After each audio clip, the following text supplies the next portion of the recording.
Hello everyone. तो आज हम बात करेंगे central bureau of investigation CBI की, केंद्रीय अन्वेषण ब्यूरो। ये क्यों बात कर रहे हैं हम इस पे? क्योंकि इससे क्वेश्चन बनते हैं और क्वेश्चन पूछे भी जाते हैं और पूछे भी जाने चाहिए।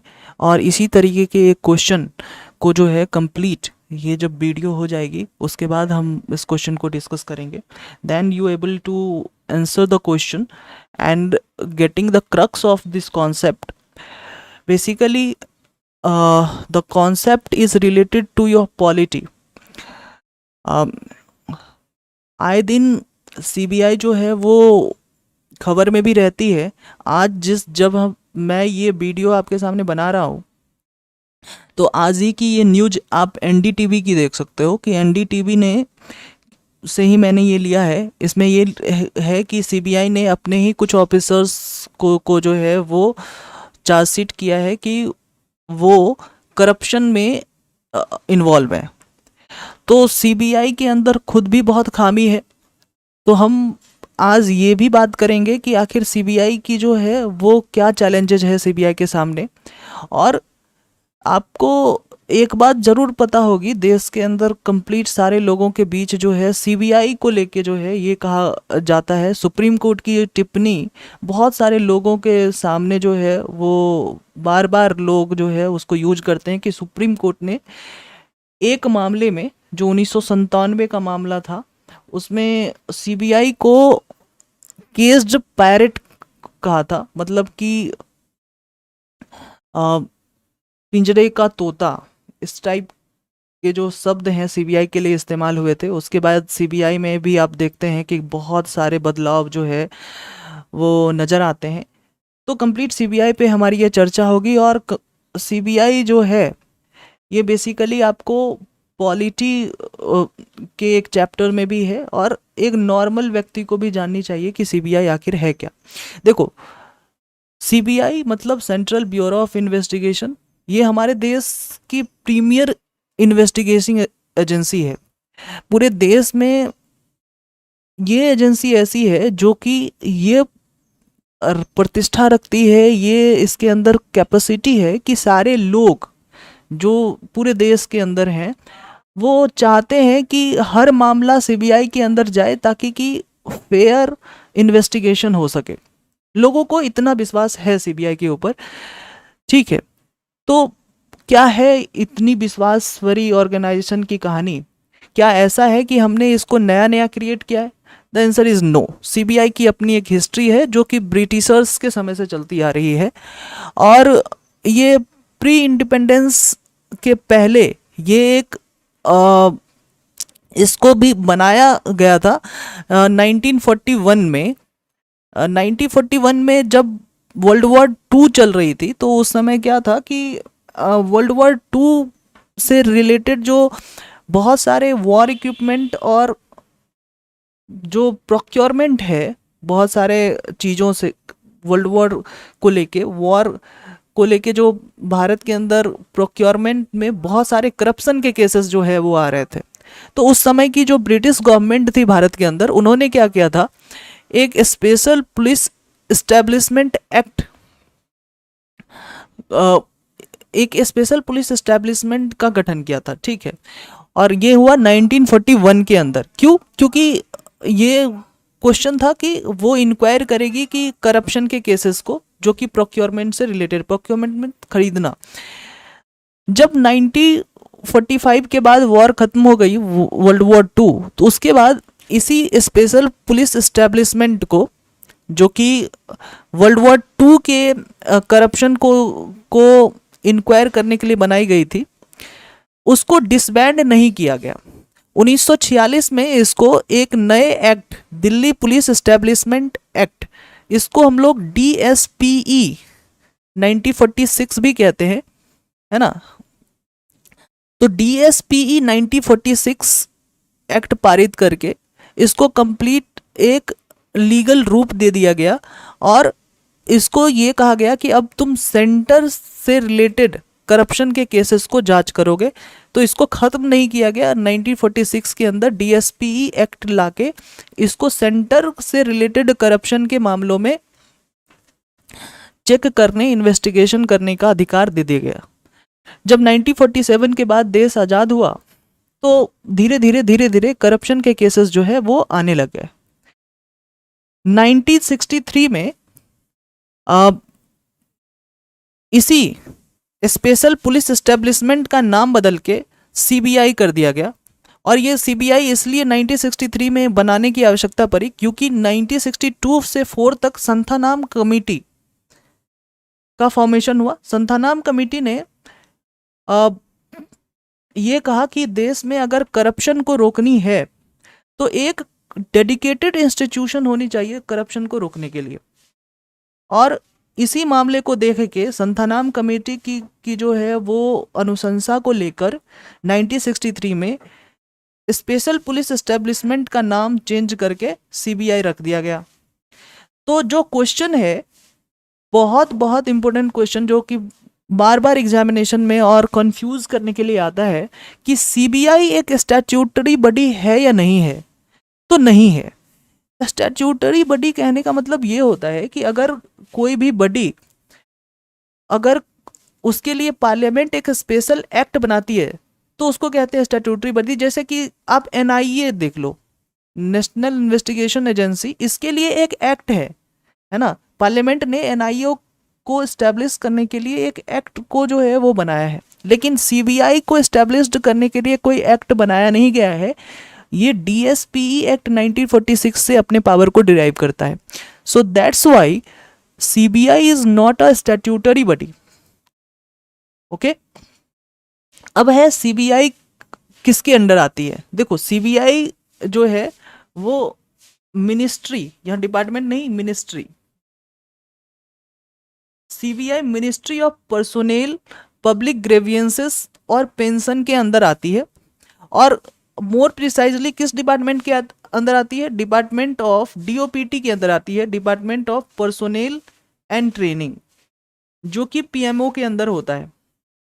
ठीक है, क्लियर है। सीबीआई हमारे देश की नोडल एजेंसी है, चाहे वो इंटर स्टेट क्राइम हो चाहे वो इंटरनेशनल क्राइम हो। तो देश, हमारे देश की, इंडिया की इंटरपोल भी सीबीआई को ही कहा जाता है। अगर मान के चलो कि नेपाल का कोई बड़ा क्रिमिनल हमारे यहाँ आता है तो नेपाल की पुलिस किससे संपर्क करेगी? वो सीबीआई से, क्योंकि सीबीआई हमारे देश का इंटरपोल है। ठीक है, जैसे कि अगर मान के चलो कि हमारे देश का कोई व्यक्ति लंदन जाता है और वो कोई क्राइम हमारे देश में कमिट करके भागा हुआ है, then we have to communicate with the police द। सो किस पुलिस से हम कम्युनिकेट करेंगे? इंटरपोल से। तो जिस तरीके से वहाँ के इंटरपोल से कनेक्ट करते हैं, उसी तरह से भारत के अंदर जो इंटरपोल है वो है सीबीआई। चाहे वो इंटरनेशनल क्राइम हो चाहे वो इंटर स्टेट क्राइम हो, उसके भी कोऑर्डिनेशन के लिए सीबीआई जो है वो काम करती है। सीबीआई जो है इस पूरे इंस्टीट्यूशन को हेड करता है एक डायरेक्टर। ये बहुत इंपॉर्टेंट है। कंप्लीट सीबीआई के अंदर जो सबसे बड़ी पोस्ट है वो हेड करता है एक डायरेक्टर। अब देखो, हमें ये समझनी है कि डायरेक्टर की अपॉइंटमेंट वो अपने आप में बहुत क्रूशियल हो जाता है, क्योंकि ये पर्सन ही सीबीआई को कंप्लीट हेड करेगा। यही पर्सन ये इंश्योर करेगा कि कोई पर्टिकुलर केस किस सीबीआई ऑफिसर डील करेगा, है ना। जैसे कि अभी आपने सुना होगा, कुछ दिन पहले एक न्यूज़ था कि आलोक वर्मा और राजीव अस्थाना, एक सीबीआई के डायरेक्टर थे आलोक वर्मा और राजीव अस्थाना ज्वाइंट डायरेक्टर थे, इन दोनों के बीच जो है वो एलिज्ड करप्शन की बात आई थी। दोनों ने एक दूसरे पे जो है वो आरोप लगाया था। तो सीबीआई के जो डायरेक्टर हैं उनका एक स्पेशल पावर है कि वो किसी भी पर्सन, किसी भी ऑफिसर जो कि सीबीआई से जुड़ा हुआ है, उसको जो है वो केस दे सकता है। यानी कि केस बांटने का अधिकार वो सीबीआई डायरेक्टर को है। तो सीबीआई डायरेक्टर अपने आप में बहुत इंपॉर्टेंट पोस्ट है। देखो, इसके अपॉइंटमेंट को लेके ये बातें हैं कि 2014 से पहले एक अलग प्रक्रिया थी इसके अपॉइंटमेंट को लेके, और 2014 के बाद एक अलग प्रक्रिया है। क्योंकि 2014 में जो है वो एक्ट आया, कौन सा एक्ट भाई, 2014 में आया लोकपाल एक्ट। ठीक है, लोकपाल एक्ट आने से क्या हुआ कि सीबीआई की जो अपॉइंटमेंट है सीबीआई डायरेक्टर की, उसमें चेंजेस आए। चेंजेस 2003 में भी आए थे। तो 2014 से पहले क्या कंडीशन है, देखो 2014 से पहले ये कंडीशन था कि एक कमेटी होती थी, जिस कमेटी में जो मेंबर्स होते थे वो मेंबर सेंट्रल विजिलेंस कमीशन के होते थे। 3 जगह के मेंबर होते थे, central vigilance commission, secretary of home ministry और ministry of personnel and public grievances के, ये 3 जगह के मेंबर होते थे। 5 मेंबर की कमेटी होती थी और ये 5 मेंबर की कमेटी जो है ये 3 नाम जो है वो सजेस्ट करती थी, रिकमेंड करती थी। ठीक है, और ये 3 नाम रिकमेंड करके और सेंटर जो है इन 3 नाम में से कोई एक नाम को जो है वो चूज करता था। ये 2014 से पहले की बातें थी और इस रिकमेंडेशन कमेटी को हेड करता था सेंट्रल विजिलेंस कमीशन। ठीक है, क्लियर है? यानी कि ये बेसिकली रिकमेंड करती थी उन नामों को जो सीबीआई डायरेक्टर के लिए एलिजिबल हैं।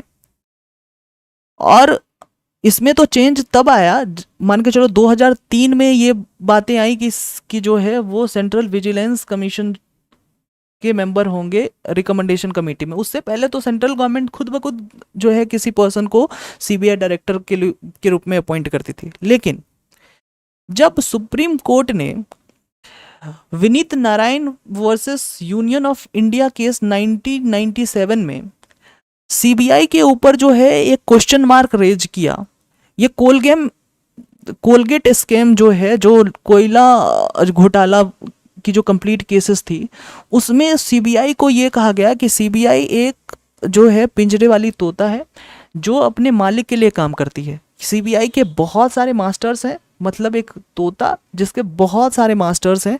ये टिप्पणी सुप्रीम कोर्ट ने की थी। सुप्रीम कोर्ट की इस टिप्पणी के बाद सीबीआई में जो है वो बदलाव हुए। आपको देखने को मिलता है कि 2003 में जो बदलाव होते हैं वो इसी टिप्पणी के बाद, सुप्रीम कोर्ट के कहने के बाद, रिकमेंडेशन के बाद कि सीबीआई के अपॉइंटमेंट प्रोसीजर को और जो है वो ट्रांसपेरेंट करो। तो उसके बाद आप देखने को मिलता है कि सेंट्रल विजिलेंस कमीशन और होम मिनिस्ट्री के कुछ मेंबर और कुछ मेंबर जो है वो department of personnel and public grievances के मेंबर जो है वो कमेटी बना के रिकमेंडेशन देते हैं इसके बाद। लेकिन फिर भी इसमें क्या है कि कहीं ना कहीं एक तरीके की उतनी ट्रांसपेरेंसी दिखती नहीं है। तो 2014 में जब अन्ना आंदोलन होता है इंडिया अगेंस्ट करप्शन को लेके, तो लोकपाल एक्ट 2014 में पास हो रहा है और उसमें सीबीआई डायरेक्टर के अपॉइंटमेंट को लेके बहुत ट्रांसपेरेंसी बरती गई है लोकपाल एक्ट ने। ये हमारे लिए बहुत काम का है कि 2014 में लोकपाल एक्ट जो दिया उसमें ये बताया गया कि एक कमेटी, हाई मेंबर कमेटी होगी जो कि सीबीआई डायरेक्टर को अपॉइंट करेगी। इस कमेटी में कौन कौन होगा भाई साहब? इस कमेटी को हेड करेगा प्राइम मिनिस्टर, यानी पीएम होंगे। साथ ही साथ इसमें होगा लीडर ऑफ अपोजिशन। अगर मान के चलो कि लीडर ऑफ अपोजिशन ना हो सके, है ना, तो leader of single largest party, कहां? ऑफ लोकसभा। ये याद करके रखना है कि अगर मान के चलो अपोजिशन नहीं है तो leader of single largest party जो है आप ले आओ अपोजिशन की।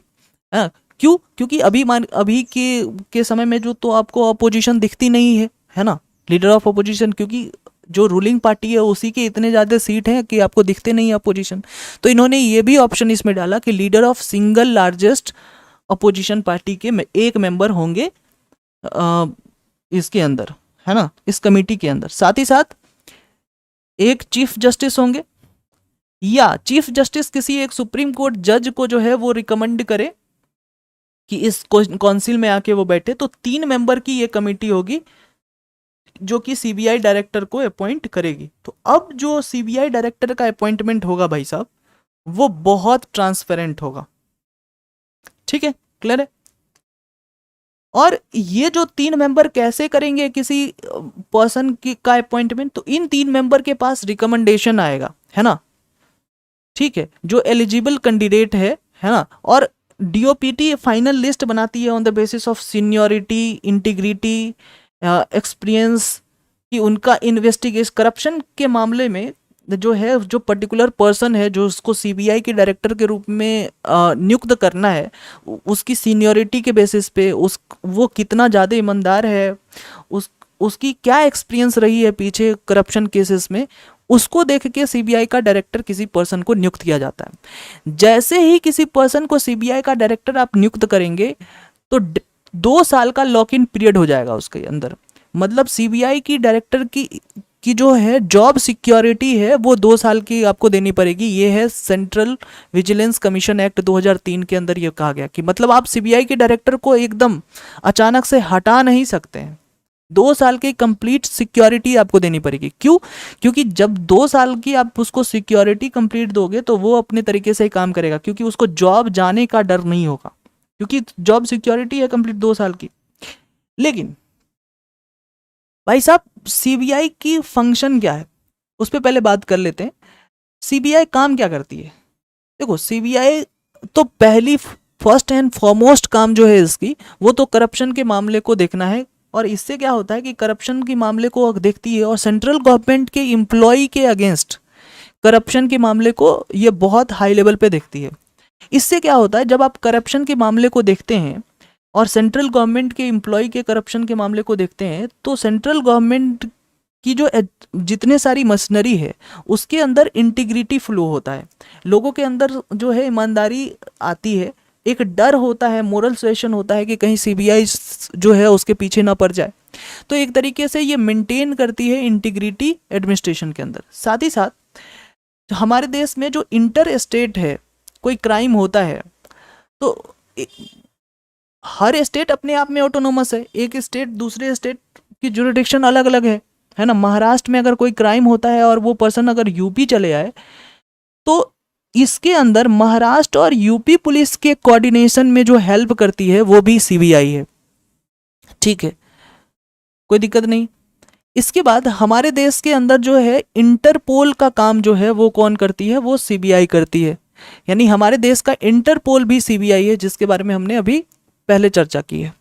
उसके बाद बहुत सारे जो नेशनल और इंटरनेशनल इंपोर्टेंस के मामले हैं जो कि भारत को नुकसान पहुंचा सकते हैं, जो कि एक प्रोफेशनल क्रिमिनल जो है उस क्राइम को कमिट कर रहा है, एक ऑर्गेनाइज्ड गैंग के द्वारा कोई क्राइम हो रही है, इस बात को भी सीबीआई देखता है, चाहे वो नेशनल हो या इंटरनेशनल हो। यानी कि देश के को अगर पोटेंशियल थ्रेट है किसी एक ऑर्गेनाइजेशन से, प्रोफेशनल क्रिमिनल से, तो इस भी मामले को सीबीआई देखती है। इसके साथ साथ सीबीआई आपको पता है कि बहुत सारी स्टेट गवर्नमेंट ये आदेश दे देती है कि सीबीआई जो है चलो इस मामले को जांच करेगा, तो on the request of state government CBI किसी मामले को जांच करेगी जो कि अर्जेंट इम्पोर्टेंट है उस चीज को जांच करने का। जैसे सुशांत सिंह का मामला उसको सीबीआई को दे दिया गया था। ठीक है, तो on the request of state government, Maharashtra government ने रिक्वेस्ट की, देन सीबीआई को यह मामला गया। ऐसा नहीं है कि वो कंपल्सन है कि वो सीबीआई को दे। ठीक है, इसके साथ साथ सीबीआई इकोनॉमिक ऑफेंडिंग से जुड़ी हुई क्राइम को भी जो है वो चेक करती है कि बहुत सारे क्राइम जो कि जो है फाइनेंशियल नेचर के हैं, जैसे कि बहुत बड़े बड़े फाइनेंशियल स्कैम हैं, चाहे वो फेक करेंसी से रिलेटेड क्राइम हो, चाहे वो बैंक फ्रॉड से रिलेटेड क्राइम हो, चाहे वो साइबर क्राइम हो, चाहे वो इंपोर्ट एक्सपोर्ट हो फॉरेन एक्सचेंज का, तो सीबीआई एक उसका जो कंप्लीट जुरिस्डिक्शन है, एक बड़ी जो है वो एक क्षेत्र है उसका बहुत बड़ा, है ना, on for the point of investigation point of view से। ठीक है, इसके बाद लेकिन सीबीआई के साथ क्या है भाई साहब, प्रॉब्लम भी जुड़ा हुआ है, क्योंकि सीबीआई को सुप्रीम कोर्ट ने 1997 के अंदर जो है कोयला घोटाला के केस जब सुप्रीम कोर्ट सुन रही थी, तो उस समय विनीत नारायण के केसेस के अंदर सुप्रीम कोर्ट ने यह भी कहा था कि सीबीआई जो है एक केस्ड पैरेट है। यानी कि सीबीआई के अंदर जो है वो प्रॉब्लम जो है वो शुरुआत से रहा है। तो सुप्रीम कोर्ट ने ऐसा क्यों कहा कि सीबीआई जो है एक केस्ड पैरेट है? देखो पहली बात कि सीबीआई जो है उसमें ये कहा गया कि सीबीआई के अंदर जो है कि इसकी राजनीतिकरण का जो है प्रोसेस बहुत दिनों से चलता आ रहा है ना। कंप्लीट एक राजनीतिक ऑर्गेनाइजेशन नहीं हुई है, लेकिन ये इसका वर्क इन प्रोग्रेस में है ना, कभी भी हो सकती है। ये एक तरीके से एक पॉलिटिकल पार्टी जो कि पावर में है उसके नौकर, उसके जो है गुलाम के रूप में काम करती है सीबीआई। ठीक है, ये भी बात कही गई। उसमें ये कहा गया कि इसमें आपको देखा जाता है पॉलिटिकल बाइसनेस, कि जो पार्टी अपोजिशन में होती है उसके खिलाफ कंप्लीट सीबीआई जांच होते हैं, जो पार्टी जो है वो रूलिंग पार्टी होती है उसके खिलाफ जो है सीबीआई जो है थोड़ा शांत पड़ जाती है। तो ऐसा कहा गया कि सीबीआई जो है वो अपने मास्टर्स के वॉइसेस को ही सुनती है। ठीक है, साथ ही साथ आप ये देखते हैं कि सीबीआई के जो डायरेक्टर होते हैं या सीबीआई के बहुत सारे जो मेंबर्स हैं वो बेसिकली डेप्यूटेशन पे आए होते हैं, 2 साल 3 साल के लिए आते हैं। उसके 2-3 साल के बाद भाई साहब आप क्या करोगे? 2-3 साल के बाद तो फिर आपको पहुंचना पड़ेगा इस सेंट्रल गवर्नमेंट के पास, और सेंट्रल गवर्नमेंट के ही हाथ में आपकी पोस्टिंग है। तो 2-3 साल में जब तक आप जो है कि इसका मतलब सेंट्रल गवर्नमेंट जो है वो इन्फ्लुएंस कर सकती है सीबीआई के उस पर्सन को। तो जो गवर्नमेंट है उसी के हाथ में इसकी फ्यूचर पोस्टिंग है। ठीक है, तो वो तो आराम से क्या करेगी कि उसको इन्फ्लुएंस करेगी।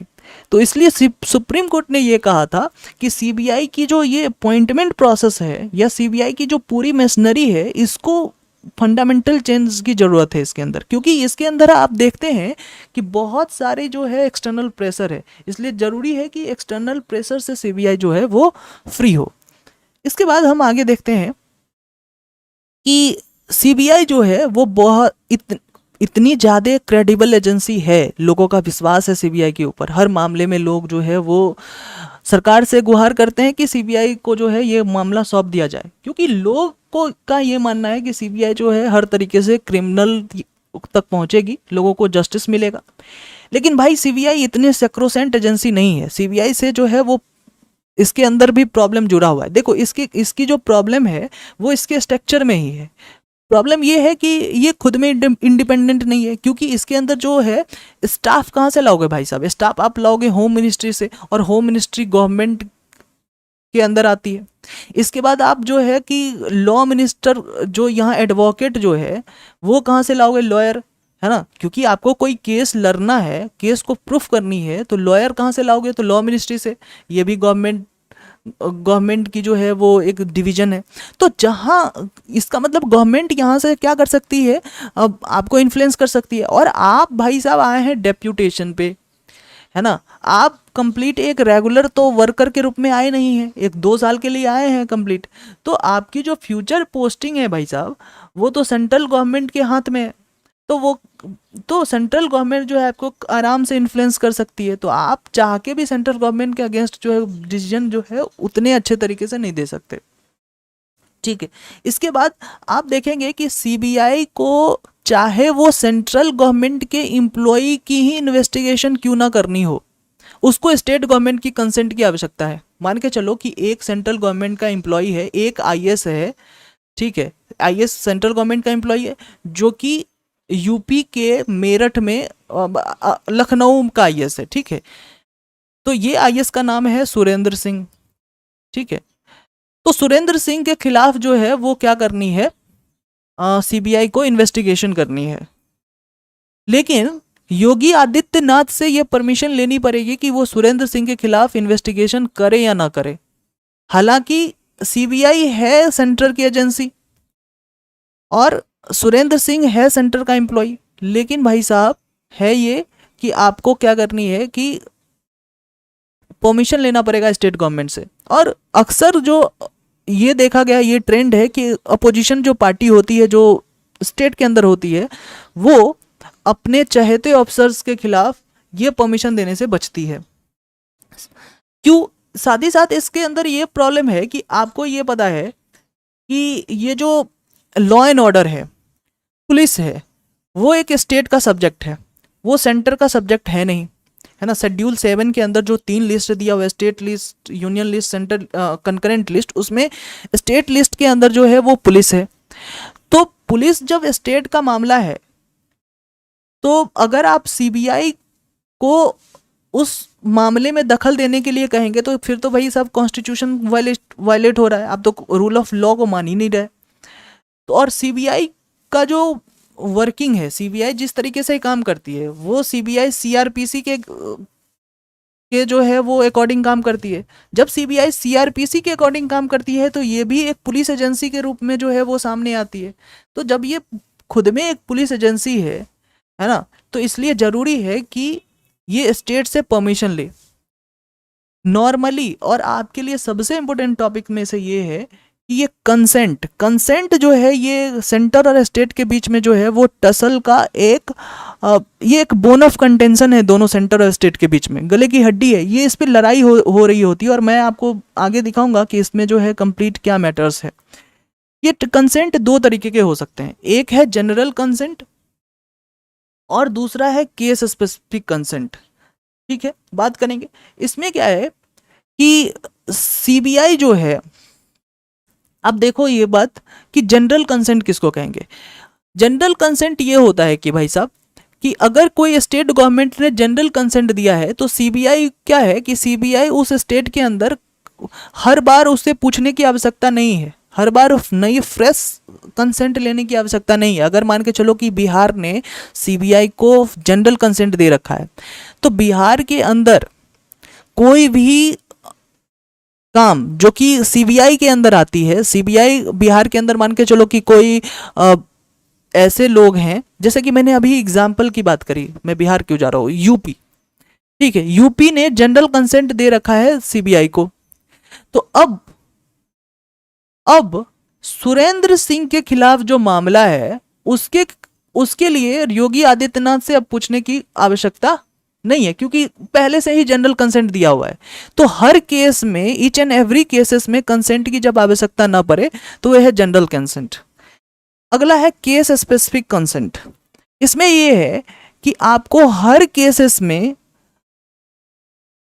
आपको स्टेट गवर्नमेंट से कंसेंट लेने की आवश्यकता है। ईच एंड एवरी केसेस में आप क्या करो कि कंसेंट लो, चाहे वो सेंटर गवर्नमेंट के एम्प्लॉय के खिलाफ ही क्यों ना आप जो है वो इन्वेस्टिगेशन कर रहे हो।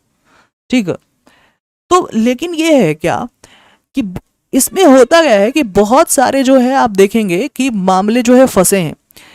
जो जनरल कंसेंट है भाई साहब, बहुत सारे स्टेट ने ये जनरल कंसेंट जो है वो सीबीआई से वापस लिए। ये कहा गया है कि सीबीआई अब हमारे स्टेट में सीधे आके जो है वो इन्वेस्टिगेशन नहीं कर सकती, हर केसेस में हमें से पूछने की आवश्यकता है। देखो ये जो न्यूज़ है इंडिया टुडे की है, और इसमें ये कहा गया है कि जो है कि वो सीबीआई ने को जनरल कंसेंट जो है वो सीक कर लिया गया है, कि जनरल कंसेंट जो है वो सीबीआई को नहीं दिया गया है। साथ ही साथ महाराष्ट्र जो है उन 5 स्टेट में से है जिन्होंने जनरल कंसेंट जो है वो क्या किया है कि सीबीआई से वापस ले ली है ना। ऐसे बहुत सारे आपको जो है न्यूज़ आर्टिकल मिलेंगे जिसमें ये बताया गया है कि जनरल कंसेंट जो है वो वापस ले लिया गया है। जैसे महाराष्ट्र है, जैसे कि चंडीगढ़ है, जैसे कि केरला है, जैसे कि वेस्ट बंगाल है, जैसे कि आंध्र प्रदेश है। इन लोगों ने जनरल कंसेंट वापस लिए। इसका कहने का मतलब ये कि आपको जो है कंप्लीट हर एक इंफॉर्मेशन के लिए जो है, जब भी कोई केस हो, पर्टिकुलर केस हो, तो उस केस की इन्वेस्टिगेशन के लिए हमसे परमिशन लेने की आवश्यकता है ना।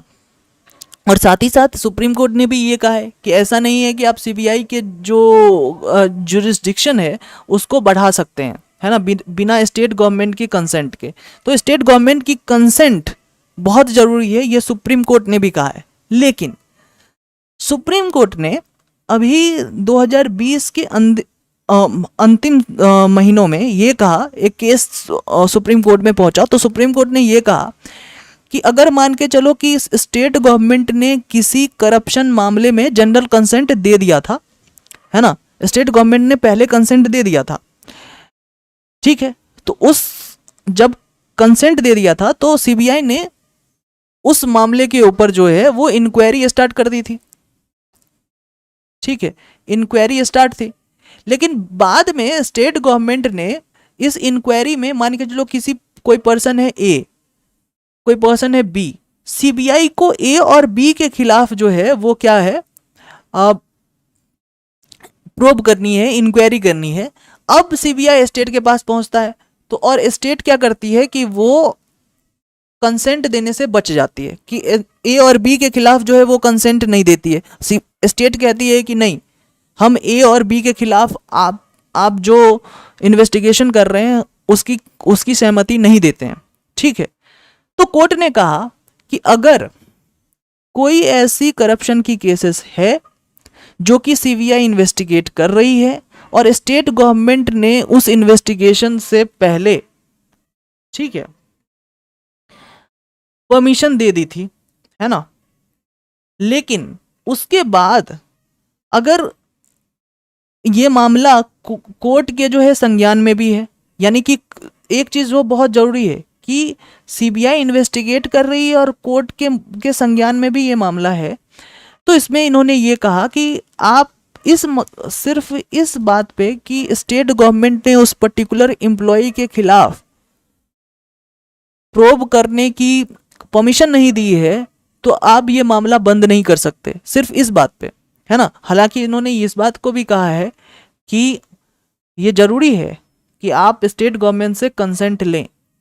फिर से समझो, इन्होंने ये कहा कि कंसेंट अगर ना हो, ठीक है, फिर भी सीबीआई प्रोब करेगी। कब? जब कोई करप्शन का मामला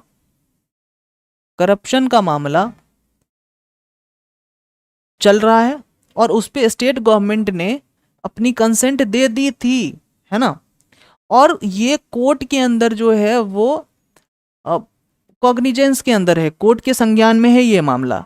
इसके बाद इस करप्शन के मामले में किसी एक एम्प्लॉय की जो बात आती है, उस एम्प्लॉय पे सीबीआई को प्रोब करना है, उस एम्प्लॉय पे सीबीआई को जो है वो उसकी जांच करनी है। और जब ये पर्टिकुलर एम्प्लॉय के मामले में स्टेट के पास पहुंचती है तो स्टेट कंसेंट देने से बच जाता है।